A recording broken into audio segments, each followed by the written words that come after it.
Welcome back to my channel where we're not just dreaming of early retirement, we're making it happen one money move at a time. I'm Raimi and I'm here to share my tips and knowledge investing in multiple assets to fast track my way to wealth.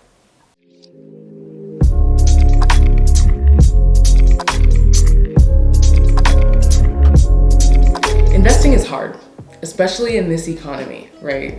I know we've all experienced the sticker shock that is grocery shopping, where my eggs are now 3x the price they were a couple years ago. And so for many of us, investing is the last thing on our minds.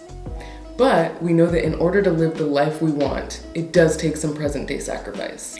I'm here to share 3 tips to make sure investing is part of your financial routine and build the right financial habits to fast track your way to wealth. These tips have helped me and so many others stay consistent with investing. Your future self will thank you. Number 1 is to avoid lifestyle creep. It's tempting, right? We've all been there. You finally got that promotion that you've been working hard for, and you're ready to buy that Mercedes you've been eyeing. You can comfortably afford it, right? So it makes sense to get it now. Wrong. When you get a promotion at work, or there's more monthly income coming in from whatever source, make a plan to invest the difference and thank me later. So you may be wondering, when can I treat myself? I worked really hard for this promotion. I should be able to enjoy the reward, right? 2 things to keep in mind are, if that large purchase is more than 10% of your net worth, it's better to wait. Trust me. Buying that now could set you back years, especially if you're trying to retire early. The other rule of thumb is keep investing the difference as you make more money until you get to 2x your salary in net worth. While you may be able to comfortably afford that thing you've been eyeing, if you want to fast track your way to wealth, you have to think about the opportunity cost of buying that versus investing in something meaningful for the future. This doesn't mean you'll never have the fancy car or the nice house or go on the lavish vacation. It's just about prioritizing the future before you satisfy present day gratifications. So, story time. 10 years ago, I bought a Hyundai Sonata. It was only 2 years old. That car served me well until a couple of years ago, it started to have some normal wear and tear issues, right? At the time, I could comfortably afford my dream car, a Mercedes GLE 350. And I'm not gonna lie to you, the thought crossed my mind to upgrade. I had already bought my first house, I had some money invested in the stock market, and I felt pretty good about where my investments were.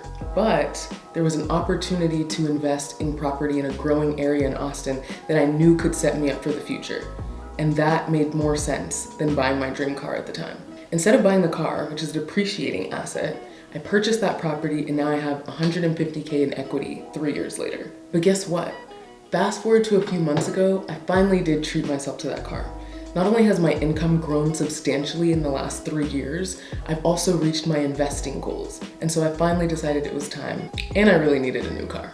A lot of people will tell you that if you want to retire early, you have to deny yourself all of life's pleasures. But that's not fun, and I knew I didn't want that for myself. My belief is that it's all about prioritizing your future self before satisfying present day gratifications. It may take a little bit longer, but life's too short to not have anything nice. Number 2 is leverage your savings. I've shared before how I put my money in a high yield savings account versus a standard big bank, right?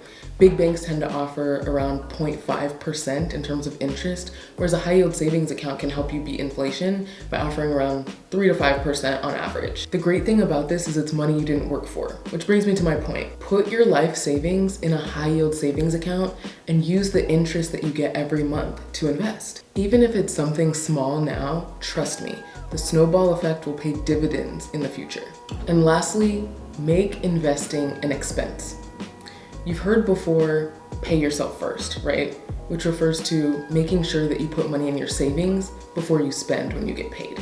Well, I'm here to tell you not only to pay yourself first, but pay your future self second. After you put money in your savings account, set up an automated monthly payment to an investment account as well. This can be through any brokerage account, but the key is to make it consistent. Trust me on this. Building these habits today will be so helpful for the future. 7 years ago, my husband started investing $250 a month passively into a brokerage account. Today, he has more than $50,000 in that account alone that he can snowball into other investments. It doesn't seem like a lot in the beginning, but it really adds up over time. My biggest piece of advice is to start from somewhere. Investing is so important if you don't want to work until the day you die. And the good news is by making investing a habit, you can set yourself up to not have to. The biggest key is to make a plan and stay consistent. I'd love to hear from you.